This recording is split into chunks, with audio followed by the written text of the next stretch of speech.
오늘 새벽에도 하나님 옆에 나오신 모든 성도님들을 주님의 이름으로 환영합니다. 다 함께 샘물의 기도로 기도하시겠습니다. 마음 모아 샘물의 기도를 하나님께 드립니다. 먼저 우리 믿음을 고백합니다. 너희 성도들아 여호와를 경외하라. 그를 경외하는 자에게는 부족함이 없도다. 아멘. 여호와를 경외하는 자에게 아낌없이 복 주신다 약속하신 하나님, 그 약속을 붙들고 하루를 엽니다.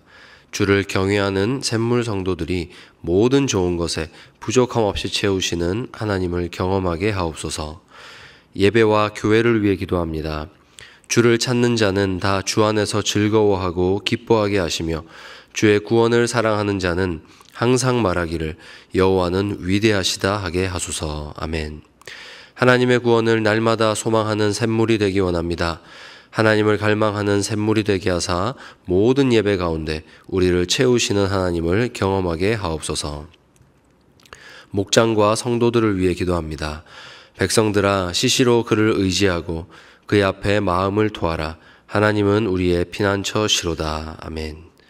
우리의 연약함을 아시는 주님, 주님께서 저희의 마음속 깊은 곳까지 통찰하시고 환난 가운데서 저희 영혼을 지키시는 줄 믿습니다. 목장의 기도 제목마다 높으신 지혜와 선하신 뜻으로 응답해 주시며 저희가 하나님의 응답에 이를 때까지 낭망하지 않도록 힘을 더하여 주옵소서. 다음 세대와 청년들을 위해 기도합니다. 내 아들아 완전한 지혜와 근신을 지키고 이것들이 내 눈앞에서 떠나지 말게 하라. 아멘. 샘물의 다음 세대가 말씀 앞에 엎드릴 줄 아는 복된 세대가 되게 하옵소서. 살아계신 하나님을 인정하며 마음에 모셔 순종하고 모든 믿을 만한 것보다 하나님 이름을 의지하게 하옵소서. 나라와 선교를 위해 기도합니다. 여호와께서 다스리시나니 땅은 즐거워하며 허다한 섬은 기뻐할지어다. 구름과 흑암이 그를 둘렀고 의와 공평이 그의 보좌의 기초로다. 아멘. 하나님의 통치가 이 나라와 선교지 곳곳에 임하게 하옵소서. 하나님께서 권세를 허락하신 자들이 지혜와 분별력을 갖게 하시고 생명과 가정을 살리는 일에 힘쓰는 우리나라가 되게 하옵소서. 단기 봉사의 걸음마다 함께 하셔서 복음으로 그 땅을 즐겁게 하시고 샘물의 일꾼들을 통하여 영광을 받으시옵소서. 주께서 파송하신 선교사님들을 기억해 주셔서 사방이 막힌 곳에서도 하나님과 소통하게 하시고 필요한 지혜와 물질과 사람을 보내사 복음 전파 사역이 흥왕케 하옵소서. 하나님만이 우리의 도움이 되십니다. 이 모든 간구를 우리 주 예수님의 이름으로 기도드립니다. 아멘. 함께 보실 말씀은 열왕기상 15장 1절에서 15절 말씀입니다. 느밧의 아들 여로보암 왕 18째 해에 아비암이 유다 왕이 되고 예루살렘에서 3년 동안 다스리니라. 그의 어머니의 이름은 마아가요 아비살롬의 딸이더라. 아비암이 그의 아버지가 이미 행한 모든 죄를 행하고 그의 마음이 그의 조상 다윗의 마음과 같지 아니하여 그의 하나님 여호와 앞에 온전하지 못하였으나 그의 하나님 여호와께서 다윗을 위하여 예루살렘에서 그에게 등불을 주시되 그의 아들을 세워 뒤를 잇게 하사 예루살렘을 견고하게 하셨으니 이는 다윗이 햇사람 우리아의 일 외에는 평생에 여호와 보시기에 정직하게 행하고 자기에게 명령하신 모든 일을 어기지 아니하였음이라. 르호보암과 여로보암 사이에 사는 날 동안 전쟁이 있었더니 아비암과 여로보암 사이에도 전쟁이 있으니라. 아비암의 남은 사적과 그 행한 모든 일은 유다왕 역대 지략에 기록되지 아니하였느냐. 아비암이 그의 조상들과 함께 자니 다윗성에 장사되고 그 아들 아사가 대신하여 왕이 되니라. 이스라엘의 여로보암 왕 제20년에 아사가 유다 왕이 되어 예루살렘에서 41년 동안 다스리니라. 그의 어머니의 이름은 마아가라 아비살롬의 딸이더라. 아사가 그의 조상 다윗같이 여호와 보시기에 정직하게 행하여 남색하는 자를 그 땅에서 쫓아내고 그의 조상들이 지은 모든 우상을 없애고 또 그의 어머니 마아가가 혐오스러운 아세라상을 만들었으므로 태우의 위를 베하고 그 우상을 찍어 기드론 시냇가에서 불살랐으나 다만 산당은 없애지 아니하니라. 그러나 아사의 마음이 일평생 여호와 앞에 온전하였으며 그가 그의 아버지가 성별한 것과 자기가 성별한 것을 여호와의 성전에 받들어 드렸으니 곧 은과 금과 그릇들이더라. 아멘. 이 시간 결국은 나의 신앙입니다라는 제목으로 하나님 말씀 나누고자 합니다. 계속해서 만국의 백성들 또 포로로 끌려가 있는 후손들의 마음으로 이 본문 읽어나가고 있습니다. 후손들에게는 원망이 있었습니다. 도대체 이 나라를 누가 무너뜨렸는가? 하나님 앞에 너무나 온전했던 다윗 왕이 있었고 그가 영원한 왕위를 약속받았고 또 그와 그의 아들의 시대에 주변 그 어느 나라도 감히 이스라엘을 넘볼 수 없이 위대한 나라로 이 나라를 세워놓았는데 이 나라를 누가 무너뜨렸는가 하는 원망입니다. 분노의 화살을 맞을 대상을 찾는 것이죠. 인생이 묶여 있는 것입니다. 과거를 탓하고 분노에 사로잡혀 있는 사람은 자기의 삶을 온전히 살아갈 수 없습니다. 포로된 이스라엘이 가졌던 생각은 윗물이 썩었으니 우리가 이렇게 되어버렸다라는 그런 인과관계입니다. 그래서 이제 이미 망가져버린 자신들의 삶에 더는 희망이 없다는 것이죠. 하지만 하나님께서 오늘 말씀을 통해서 그런 헛된 신화에 속지 말라 말씀하십니다. 하나님의 은혜에 있어서는 윗물이 탁하다고 해서 아랫물도 탁한 법은 없기 때문입니다. 오늘 자기 삶을 살지 못하는 후손들에게 주시는 이 하나님의 말씀의 빛이 무엇인지 함께 세 가지로 나누고자 합니다. 첫째는 특권을 받았다는 것입니다.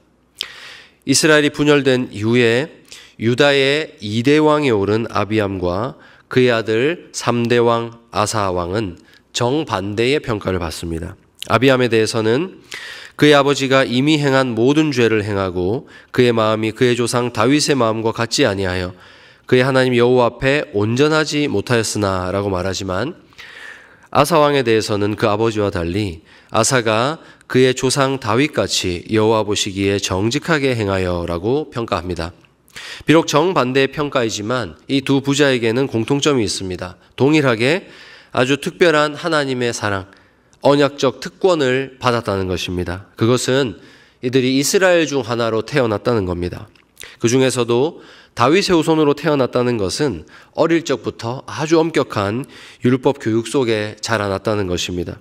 하나님을 예배하는 문화 속에서, 말과 행동 속에서, 절기를 통해서 그들의 삶 깊숙이 자리 잡은 모든 것은 살아계신 하나님을 가르쳐주는 것이었습니다.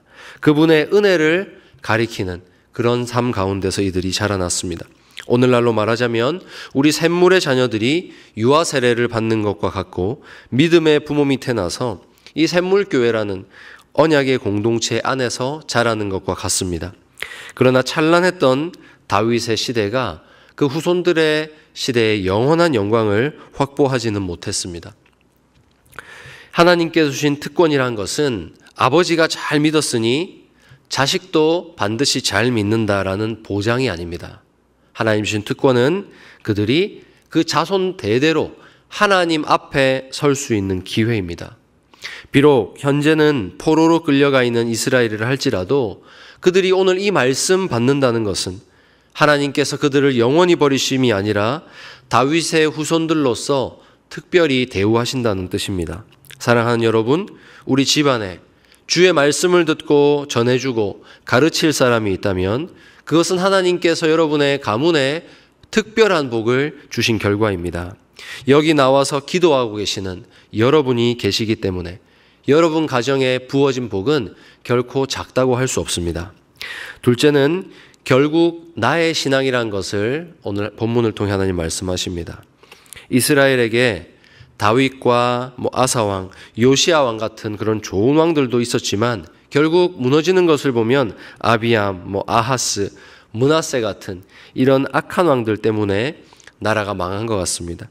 그래서 원망의 화살을 그들에게 다 돌리고 싶었던 후손들에게 하나님은 이 남유다의 두 부자 왕이라는 단편적인 역사를 통해서 이렇게 말씀하십니다.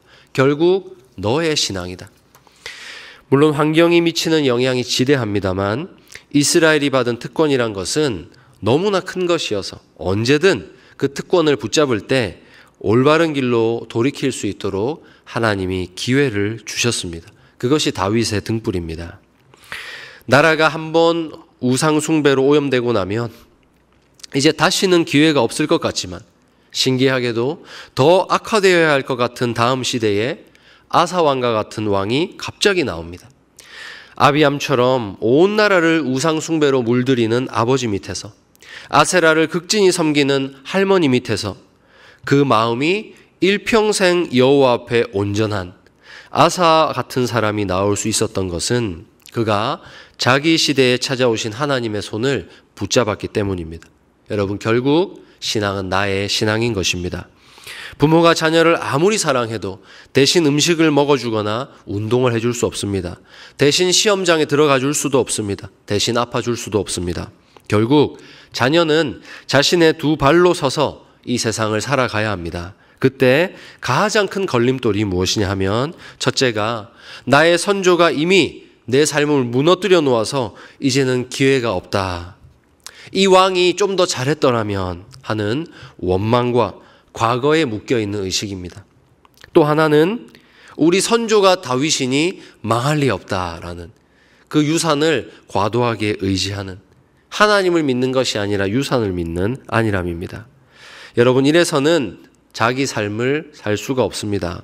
사랑하는 여러분, 여러분의 윗물이 어떠했든지 지금 여러분을 찾아오시는 하나님의 손길을 결코 막을 수 없습니다. 하나님께서 지금 여러분의 시대에 여러분 앞에 두신 기회를 잡으시고 여러분 당대부터 다시 맑은 물을 흘려보내시기 바랍니다. 내가 내 인생을 살아가는 첫걸음은 환경과 선조를 너무 의지하거나 탓하던 신앙에서 벗어나서 나의 신앙으로 설 때입니다. 당당히 여러분 자신의 두 발로 하나님 앞에 서시는 우리 성도님들 되시기를 바랍니다. 마지막 셋째는 너의 집을 구원하라입니다. 결국 하나님은 이 말씀하시는 겁니다. 포로된 후손들이여 너의 집을 구원하라. 사랑하는 성도 여러분, 우리 샘물이라고 해서 어찌 꽃길만 걸을 수 있겠습니까? 때로는 가시밭길을 걸을 때도 있을 것이고, 우리 샘물이 30년에 가까운 시간 동안 곱게 갖고 온 유산이 삽시간에 무너질 수도 있는 것입니다. 하늘의 별과 같은 귀한 순교자의 피가 그 유산이 흐르는 우리 샘물교회이지만 그 유산들이 앞으로의 샘물의 걸음을 결코 보장할 수는 없는 것입니다. 본문의 두 왕의 모습은 맹목적으로 유산만 믿는 것의 위험성을 경고합니다. 우리 샘물도 내가 샘물인데, 우리 샘물에 DNA가 있는데 하는 이런 의식에 안주하여서 지금 내가 응답해야 될 나의 부르심에 응답하지 않는다면 윗물이 아무리 맑았더라도 아랫물이 썩는 결과를 맞이하게 될 것입니다. 그러므로 우리는 우리의 집을 구원해야 됩니다. 나뿐만이 아니라 나의 자녀들을 자기 발로 설 수 있도록, 그렇게 하나님 앞에 설 수 있도록 인도해야 합니다. 이후의 샘물도 어떤 어려움 만난다 할지라도 다시 일어날 수 있도록, 다윗의 온전함 같이 일어날 수 있도록 지금 나의 집을 구원해야 됩니다. 그래, 우리 샘물학교의 교회 학교가 정말 좋으니 거기다 아이들을 데려다 놓았으니 잘 자라고 있겠지. 우리 임팩트는 얼마나 뜨거운데 거기 보내서 6년 동안 가르치면 잘 할 거야. 여러분, 아닙니다. 어쩌면 우리의 신앙이 샘물이란 이름을 맹목적으로 믿고 있는 것은 아닌지 돌아보아야 되겠습니다. 자녀들이 부모인 나의 신앙만 믿고 안주하고 있는 것은 아닌지 부모님들께서 챙겨보셔야 됩니다. 그렇게 나의 집 사람들이 4대째, 5대째 믿는다는 신앙의 유산에 기대지 않고 진정 하나님 앞에 올바로 설 수 있도록 그렇게 인도할 때 우리 샘물은 한두 번의 실수에 결코 쓰러지지 않고 아무리 윗물이 탁하고 가시밭길을 겪는 어려움 만난다 할지라도 굳건히 다시 일어서서 맑은 물을 흘려보내는 그런 교회로 서게 될 것입니다. 이제 말씀 맺습니다. 우리가 샘물의 울타리 안에 있다는 것, 귀한 유산을 물려받았다는 것, 정말 말로 닿을 수 없는 하나님의 복입니다. 이 복이 그저 흘러가는 복이 되지 않도록 샘물의 각 세대가 자신의 차례에 하나님 앞에 서야겠습니다. 사랑하는 여러분, 그러니 샘물의 이름 너무 자랑하지 마시고 샘물의 이름 너무 믿지 마시고 무너진 시대에도 그 백성을 찾아가셔서 다시 일으켜 세우시는 우리 예수님만 의지하시기를 바랍니다. 샘물 안에 계시면서도 나의 신앙이 어떤가를 늘 점검하시기 바랍니다. 샘물의 신앙이 나의 신앙이 아니기 때문입니다.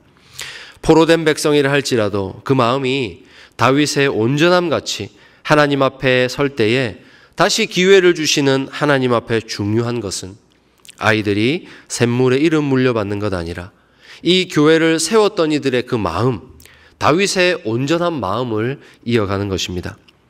이 말씀 앞에서 나의 윗물이 맑았다고 안심하지도 마시고 탁했다고 해서 원망하지도 마시고 그저 내 시대에 하나님 주신 기회가 무엇인가 그 기회에 단단히 붙잡고 마음의 온전함으로 일어서는 모든 샘물 성도님들이 되시기를 주의 이름으로 축원합니다.